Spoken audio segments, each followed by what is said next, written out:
చేస్తున్నారు. అప్పట్లో మమ్మల్ని డైరెక్టర్స్ కొట్టేవాళ్ళు. ఇందాక ఒక మాట చెప్తాను నేను. బాలచంద్ర గారు ఇప్పుడు నేను కోట్లు సంపాదిస్తున్నాను, లక్షలు సంపాదిస్తున్నాను. ఆయనకి ఇవ్వట్లేదు కదా! లేదు. ఏనాడు ఇచ్చేనా? వాళ్ళ పేరు చెప్తున్నాను.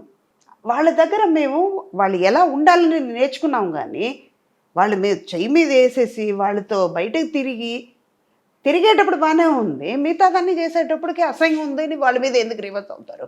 వాళ్ళు జోక్ చేశారంటే ఖచ్చితంగా ఖండించండి అక్కడే.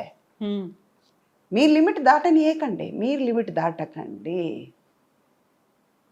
మీ కంఫర్టబిలిటీ ఏంటో నేను ఉంటాను అంటారు.